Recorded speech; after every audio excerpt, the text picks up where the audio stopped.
अध्यात्म विज्ञान कोई धर्म या संप्रदाय नहीं है, ये स्पिरिचुअल साइंस है जो कुदरत के कानून पर आधारित है। ये विज्ञान पूरे ब्रह्मांड के सभी रहस्यों को उजागर करता है और जीवन के सभी पहलुओं को समझने के लिए एक नई दृष्टि देता है। इसी को आर्ट ऑफ विजन कहते हैं, दुनिया को देखने की एक नई दृष्टि, जो अध्यात्म विज्ञानी परम पूज्य स्वामी श्री कमलेशानंद जी के निर्देशन में सनातन सत्य का अनुसंधान कर हमारे जीवन को प्रकाशित करे। जय सच्चिदानंद। माफी मांगना न मांगना हमारा विषय बनाने की जरूरत नहीं, और अगर माफी मांगना है पुरुषार्थ के रूप में तो किसकी माफी मांगो? क्या मैं कोई भी अवस्था में शुद्धात्मा में रहा कि नहीं? अगर नहीं रहा तो वो मेरी गलती है। मैंने किसी में शुद्धात्मा देखा कि नहीं, वो मेरी गलती है। मैंने मन वचन काया मेरा या और कोई व्यक्ति का कुदरती रचना नहीं देखा, वो मेरी गलती है। अगर माफी मांगना है या सामायिक करना है तो इसका करो। मन वचन काया की अवस्था का करने की जरूरत नहीं है, उसका तनाव लेने की भी जरूरत नहीं है। इनको जो करना है वो करे। अगर बीमार हो गया तो भले डॉक्टर के पास जाके दवा ले, मगर हम इसको अपना सब्जेक्ट नहीं बनाए। बस तभी समझ में आएगा प्रकृति और आप दोनों क्या है, और दोनों का सब्जेक्ट भी क्या है। दोनों को जोड़ने की जरूरत, जोड़ा वही क्या है, वही रिलेटिव सत्य, और उसी से जन्म मरण के चक्कर चालू रहते हैं। समझ में आया? तो बात सिंपल ये है, जब तुम्हारे पास प्रेम ही नहीं है तो तनाव क्यों? ये तो लोग क्या कहते हैं कि भाई अर्जुन ने तो महाभारत में एक तीर लगाया, 50 व्यक्ति मर गए, फिर 50 व्यक्तियों का प्रतिक्रमण किया, फिर दूसरा तीर लगाया, फिर 500 मर गया, फिर 500 का प्रतिक्रमण किया, फिर चौथा तीर लगाया, फिर 5000 मर गए, फिर 5000 प्रतिक्रमण किया। ऐसा किया था? बोलो, ऐसा किया था? तो आप समझे कि नहीं? जब आप मन वचन काया से मुक्त हो गए तो मन वचन काया वो आपका सब्जेक्ट नहीं रहा। फिर वो क्या करता है क्या नहीं करता है, तुम क्यों तनाव में आते हो? जब तुम नहीं हो, तुम चलाने वाले नहीं हो, कि तनाव तुमको क्यों? यही तो अज्ञानता है, और यही अज्ञानता से पूरा संसार भरा हुआ है। और उसी संसार में रहते हैं तो लोग तो वही बात करेंगे। हमको समझना है कि ये बात गलत नहीं है, ये बात रिलेटिव सत्य है, और जन्म मरण के चक्कर को चालू रखने के लिए, और हम जो जानते हैं वो सनातन सत्य है।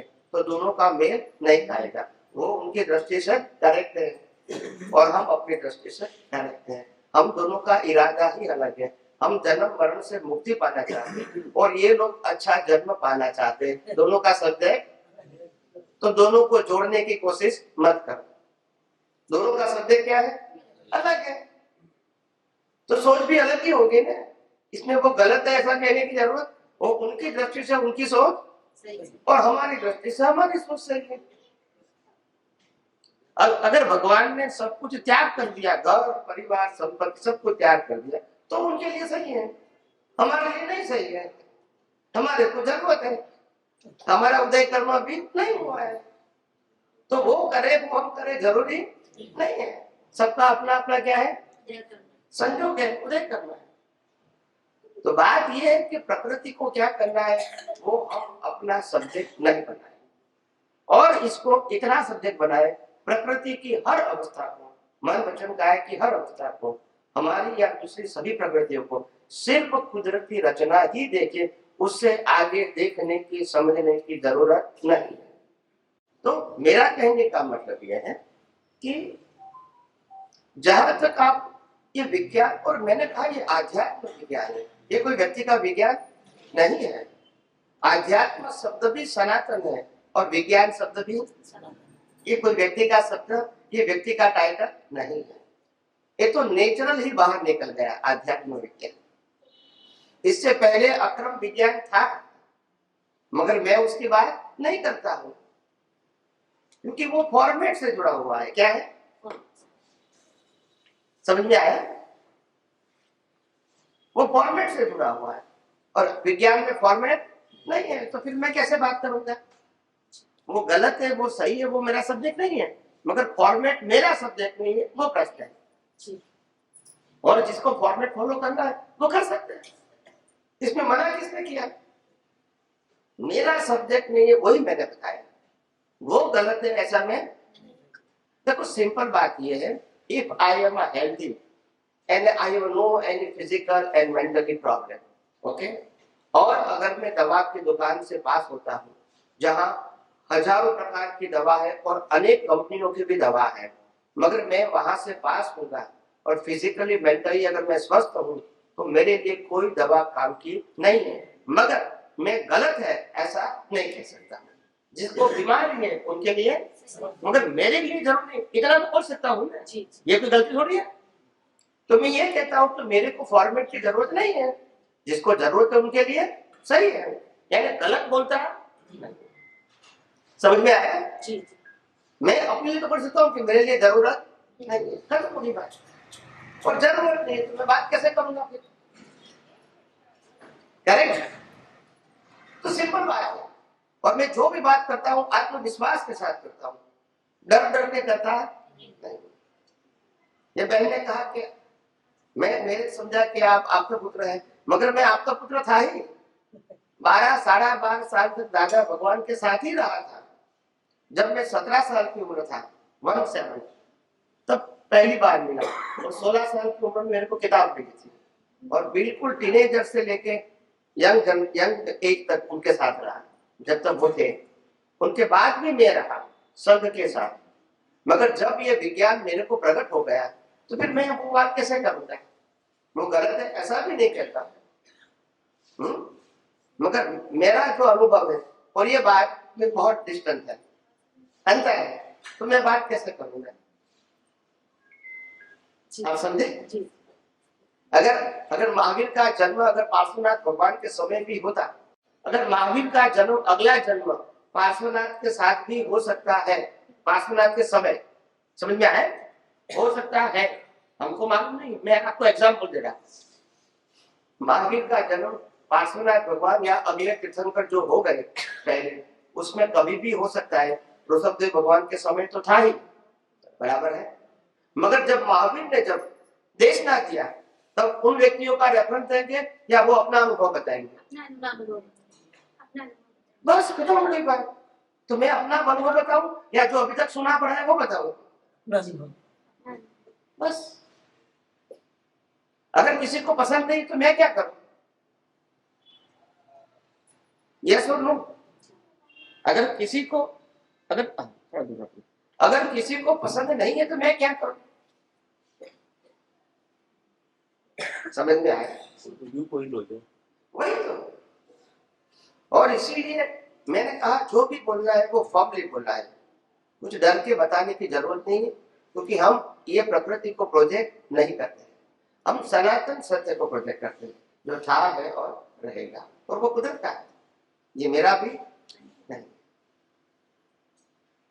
फिर मैं क्यों कोई व्यक्ति की बात करूंगा जब मैं करना ही नहीं चाहता हूँ? कोई भी, मैं ना राम की करता हूँ, ना कृष्ण की करता हूँ, ना महान की बात करता हूँ, तो फिर क्यों व्यक्ति की बात करूं? और जो करते वो गलत भी मैं करते ऐसा मैं नहीं कहता हूँ, वो अपनी अपनी जगह पे सही है। स्वामी जी, जो पास्ट विचार आते हैं ना, तो उसमें अध्यात्म विज्ञान में हम ये देखें कि सब हुआ जो सब कुदरती रचना था, और अब वो निकल रहा है, जैसे विचारों के थ्रू निकल रहा है। इज इट ओके कि मैंने ज्ञान दर्शन का उपयोग कर लिया? हमने कुदरती रचना देखा, हमारा काम खत्म हो गया। शुद्धात्मा में रहना और कुदरती रचना देखना, बस एक ज्ञान है। शुद्धात्मा में रहना वो ज्ञान है, और कुदरती रचना देखना वो दर्शन है। ज्ञान दर्शन ही हमारा पुरुषार्थ है, मन वचन काया हमारा पुरुषार्थ भी नहीं है और हमारी जिम्मेदारी भी नहीं है, बस। शरीर कुदरत बनाता है, चलाता है और अंत लाता है, उसीलिए हमारी जिम्मेदारी नहीं है।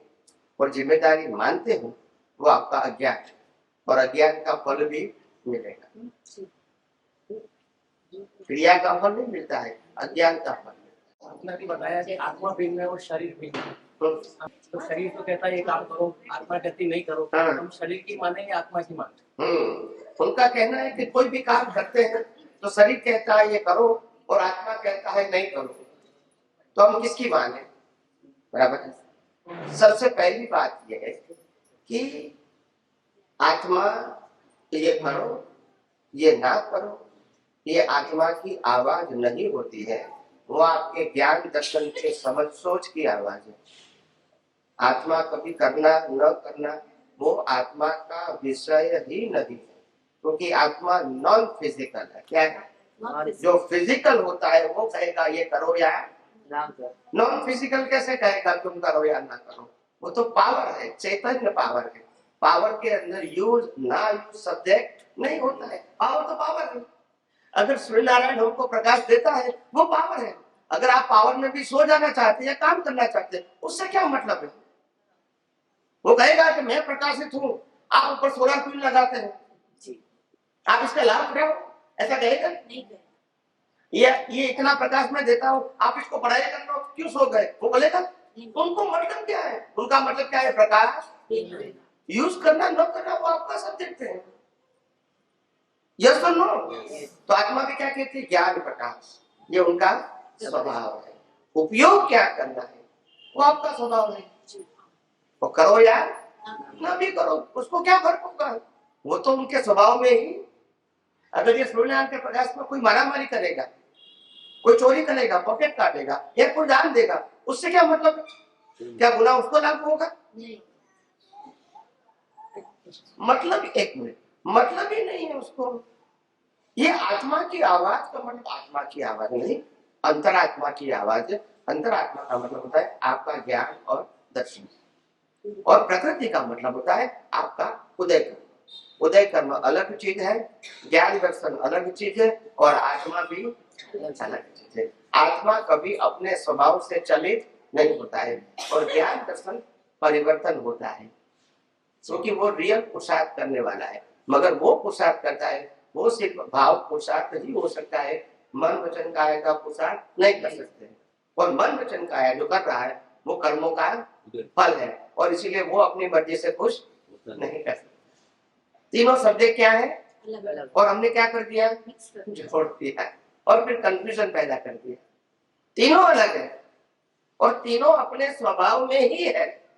आत्मा भी अपने स्वभाव में है, प्रकृति भी अपने स्वभाव में है। प्रकृति अपनी मर्जी से श्वास भी नहीं ले सकती है, और ज्ञान दर्शन जैसा होगा वैसा ही पुरुषार्थ कर सकते हो। अगर मिथ्या ज्ञान मिथ्या दर्शन होगा तो आपका पुरुषार्थ वही रहेगा, और सम्यक ज्ञान सम्यक दर्शन दृष्टि में होगा तो आपका पुरुषार्थ वही रहेगा। उसमें शरीर क्या करेगा? आत्मा क्या करेगी?